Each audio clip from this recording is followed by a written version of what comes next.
as you can see, I own a 2019 Mustang GT and I've had the opportunity to drive the new 2024 Mustang GT as well. And I'm kind of split in terms of the benefit, the pros and cons of getting the new Mustang. So today we're going to be talking about 5 reasons why I personally think you should not get the 2024 S650 Mustang. Hey guys, welcome to Red 50. Thank you for tuning into another video. If you're new to the channel, thank you for stopping by. Make sure you subscribe and hit the notification bell so you don't miss out on future videos. So having owned this car for 4+ years and driving the new 2024 Mustang GT, I've been able to experience both generations of the Mustangs and I have some thoughts on it, which hopefully will help out people if you're in the market to be getting a new Mustang GT, where you might be able to save more money or maybe it is worth it for you. But to me, there are just few things where I feel like I would prefer to get the S550 Mustang. Even if I was in the market and not own this car currently, I would probably get the late S550 model, like a 2022, 2023, over the new generation of the Mustang. So with that being said, let's dive right into the video. And the number one reason why you should not get the 2024 Mustang GT over the previous generation S550 Mustang is the pretty obvious one, and that is going to be no tuning capability. Yes, that's right. Unfortunately, you cannot tune the 2024 S650 Mustang just yet. They're working on it. They've been developing all of this stuff, but we know from a C8 Corvette standpoint, it took about 2+ years. And even right now, if I could be wrong, but there's no proper tuning available just yet. They've gotten very close to it, so we should be getting it very soon, but it's not there just yet. So with the 2024 Mustang, I would say it's probably going to take a couple more years to really get the full tuning unlocked, which means if you were planning on modifying the car heavily, then you won't be able to tune it, even though we've got the Whipple kits, but you can't do a custom tune on that just yet. And that's going to be probably a couple more years before you can really do that.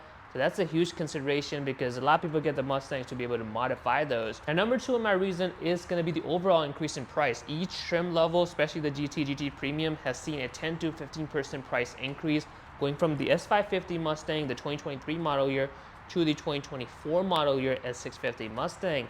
And that to me is a huge price increase without much benefits really, because they're more or less the similar cars, which we'll get into in a little while. You would just kind of expect the price to be consistent or maybe like a slight increase, but the 10 to 12% increase over a generation is actually pretty significant. And not to mention, because the newly redesigned body style, a lot of dealers are not willing to discount them. I've seen discounts like $2,000 to $3,000 off of MSRP, whereas this one you could easily get $6,000 to $7,000 off when they were going brand new. Which brings me to another point, that it's more or less the same car. And I know there are differences. Having driven both cars, you could tell some differences. Is this one has the Gen 3 Coyote with the 460 horsepower. If you get the Gen 4 Coyote, you can get the 480 or 486 horsepower with the active exhaust. So you'll see a little bit 20+ horsepower gain. But let's be honest, a 20 horsepower gain isn't something that you're really going to feel in a Mustang. Not to mention, it still comes with the MT82 for the base Mustang GTs. You cannot get the Tremec, which was something we were all hoping for, that having access to the Tremec manual, not having to go for a dark horse, but still being able to get that in GT. But unfortunately, you cannot do that. But yeah, as far as the GTs are concerned, the main reason someone gets it is obviously the engine, the power, and the transmission. Those are pretty much more or less the same. Especially if you got the Gen 3 Coyote, you can actually tune it up because they are tunable. So you can do E85, you can tune it up, and you're going to be easily over 486 horsepower that the 2024 Mustang advertises. Which brings me to the number 4 reason. Like, while there is no competition, I get that the Camaros are gone, the Dodge is not doing the V8. The competition is still Mustang, which is right behind me, the S550 Mustang. So you're really going against a 2023 Mustang versus 2024 Mustang. If someone's in the market, they might be considering a 2024 Mustang, but the 2023 Mustang is also an option. There's some dealers who still have those on a brand new on the lot, or very few thousand miles, Ford certified and all of that good stuff. Which means typically if you see a price increase, you would expect it to be a significant difference over a generation, where people would want to cough up the extra money to be able to get the newest thing. But in this case, that's not the case. You will get more or less the same car.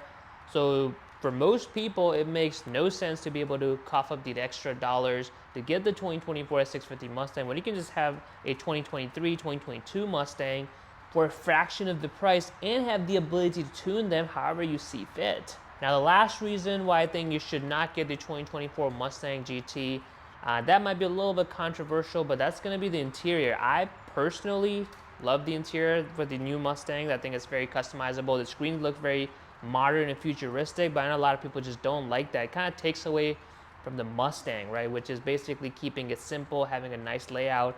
This one is too futuristic, trying to copy what other manufacturers are doing, which I guess you got to do to make sure you can sell your cars, but that's not really what Mustang is known for, right? You don't want to have a too flashy of an interior. While the screens are really good, offer a lot of customization, it just looks like any other car's interior. Traditionally, I've always loved Mustang's interior, that they kind of follow this whole, they follow a unique traditional Mustang style, where this one, the S650 Mustang, it's more or less a copy of what a brand new car would offer. And to me, I think it just takes away from the Mustang-y interior that S550 Mustang has. Even with the 401A package that I have with the gauge, it looks futuristic, but still kind of keeps the Mustang in its name. But yeah, so just to recap why I personally think you should not get the S650 Mustang over the S550 Mustang. Number one is going to be tuning. Most people get the Mustangs to be able to tune them, but because the ECU is locked, you cannot do that.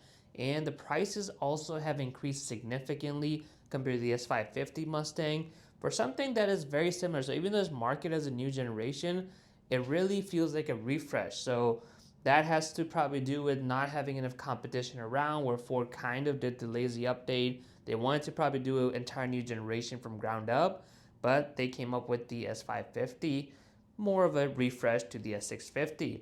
The other one, the last one, is basically the interior. I know I personally like the interior now, but I know a lot of people don't like all the technology in the car. There's, you could have potentially very expensive repairs outside the warranty. So a lot of people don't want that. I personally think it's very cool to be able to have all of these features in a base Mustang, but I kind of get why people wouldn't want that. So again, this is just my opinion, having owned the S550 Mustang and driven the new S650 Mustang. Your situation could be completely different, especially coming from a Gen 2 Coyote motor, the 2015 and 17, or S197. It's going to be a huge upgrade, but I just think there is S550 Mustangs available that you can get for much cheaper if you wanted to really get into the 10-speed and the Coyote combo. So well guys, that's all I've got for the 5 reasons why I think you should not get the 2024 and up Mustang. I mainly cover the GT because that's what I have, but the reasons I laid out are pretty much applicable to all the Mustangs, whether you get the EcoBoost or the Dark Horse, really. But yeah, it's a great car all in all, but you've just got the S550 Mustang, which is a perfect car, really, unless you really are bent on getting the newest interior. It just makes less sense to be able to get the S650 Mustang versus the S550 Mustang. I hope you guys enjoyed today's video. Comment below, what are your thoughts on S650 Mustang versus S550 Mustang? And of course, subscribe to Red 50 for more videos.